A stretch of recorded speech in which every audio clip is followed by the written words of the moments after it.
Donc le lieu de départ, ça sera ici, 9 unités. L'heure de départ, donc le 21-07 à 7h30, Lima, formation de la rame.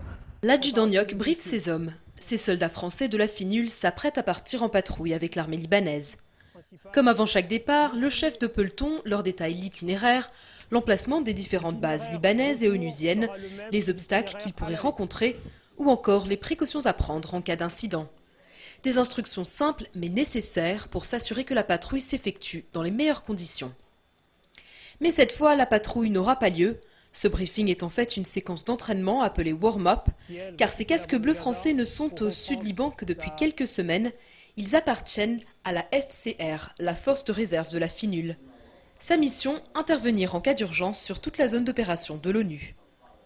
Pour l'adjudant Nioc, il s'agit de son premier déploiement depuis qu'il est devenu chef de peloton il y a 4 mois, avec sous son commandement une trentaine d'hommes du 1er régiment de hussards parachutistes. J'ai un peloton qui est relativement jeune, donc c'est pour certains leur première mission. Donc je m'attelle forcément à les suivre, à les instruire correctement. Mon peloton, dans sa globalité, est heureux de participer à cette mission, puisque c'est une mission quand même unique sous l'égide de l'ONU. Et quelque part, ils sont tous convaincus qu'ils sont au service de la paix, donc ça les motive d'autant plus. Donc moi, je me sers de cette motivation, de cet entrain pour pouvoir réaliser tous mes objectifs. Et pour moi, c'est rester dans la continuité de la préparation pour être de plus en plus performant et de réaliser toutes les missions qui sont confiées par mes chefs. Et la mission principale est évidemment le maintien de la paix au Sud-Liban, dans le cadre de la résolution 1701 du Conseil de sécurité de l'ONU. Ces militaires qui étaient déployés en Centrafrique au printemps dernier ont donc dû échanger leur fameux béret rouge de parachutistes contre celui bleu ciel de la FINUL.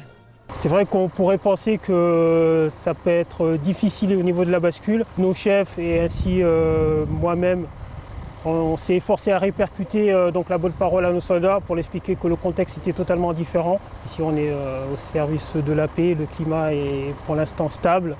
Pas question pour autant de baisser la garde, car le Sud-Liban est une ancienne zone de guerre.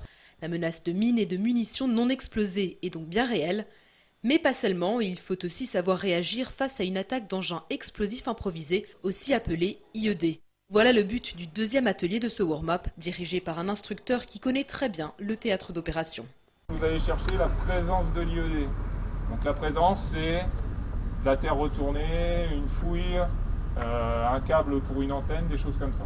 Au niveau de la circulaire, à un endroit, vous devriez trouver quelque chose. Si vous ne trouvez pas, c'est pas grave, vous refaites un tour et je monterai avec vous. Une fois la consigne de l'exercice donnée, les soldats embarquent à bord du convoi. La maîtrise de cette séance est cruciale car le Liban est le berceau de la menace IED. C'est ici que l'on trouve les engins explosifs improvisés les plus développés. Au bout de quelques dizaines de mètres, le véhicule de tête repère quelque chose de suspect et signale aux autres de s'arrêter. Le filet en travers de la route, c'est vraiment un gros indice.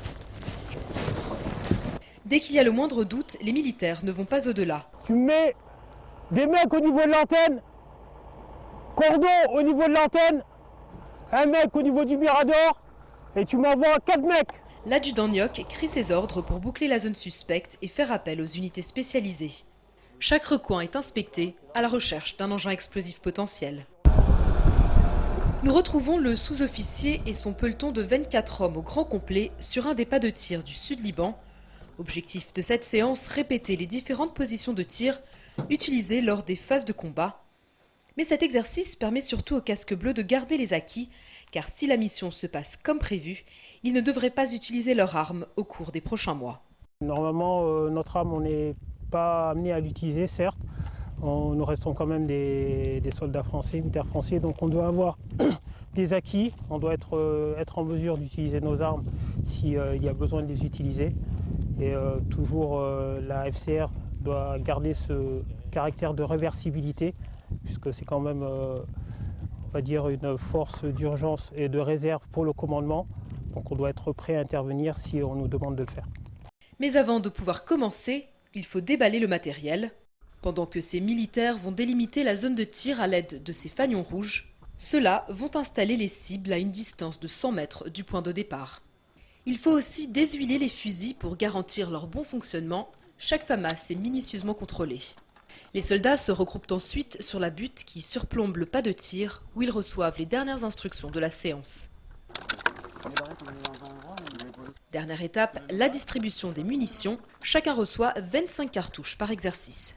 Pour un tir à 50 mètres, position intermédiaire de votre choix. Consommation munitions à des chefs de patte.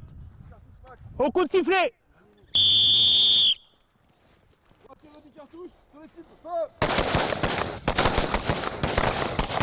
L'adjudant Nioc répète inlassablement les instructions et donne des conseils à ses hommes qui tirent par groupe de 6. Donc vous êtes stable, quelle que soit votre position, que vous soyez à genoux, accroupi ou debout, vous devez faire corps avec votre arme.